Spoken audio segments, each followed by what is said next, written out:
आखिरी आवाज। आरव एक ऑडियो इंजीनियर था जो पुराने साउंड रिकॉर्ड्स को रिस्टोर करता था।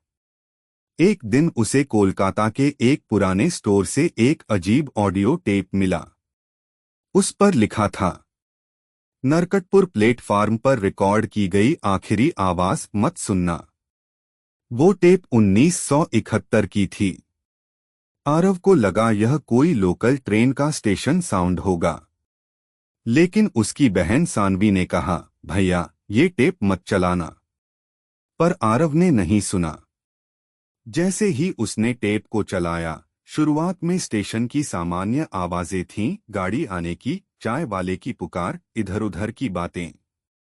लेकिन अचानक उसमें किसी लड़की की बहुत धीमी फुसफुसाहट सुनाई दी। मुझे मत भूलना, मैं अब भी यही हूं। और तभी उसके स्पीकर फट गए। बिजली चली गई। कमरे का तापमान बहुत नीचे गिर गया। अगली सुबह आरव के शरीर पर खरोंच के निशान थे, जैसे किसी ने नाखूनों से लिखा हो, तूने सुना, अब तुझे सुनाया जाएगा। उसके बाद हर दिन उसे टेप में नई आवाजें सुनाई देती, कभी किसी की चीख, कभी रेल की पटरी पर दौड़ते पैरों की आवाज, और कभी कोई बुदबुदाता था, मेरी मौत की वजह तू बनेगा।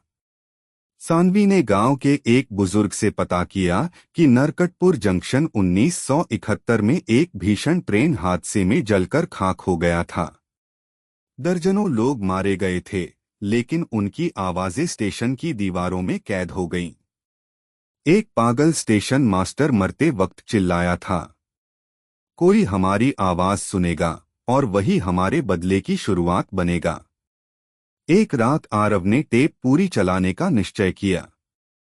जैसे ही टेप खत्म हुआ, आखिर में एक भयंकर चीख गूंजी और स्पीकर से खून बहने लगा। आरव की आंखों से खून निकलने लगा। वो चिल्लाया, मैंने कुछ नहीं किया, मुझे छोड़ दो। लेकिन अब बहुत देर हो चुकी थी। अगले दिन उसकी बहन ने कमरे में टेप रिकॉर्डर के पास उसका शव पाया। उसके कानों से धुआं निकल रहा था और उसके होठों पर सिर्फ एक शब्द था, सुन लिया। अब वो टेप नहीं है, लेकिन कहते हैं, अगर कोई सन्नाटा ज्यादा गूंजने लगे तो समझो वो आवाजें वापस लौट आई हैं। कुछ आवाजें सिर्फ सुनने के लिए नहीं होती, वो जीने और मारने के लिए होती हैं।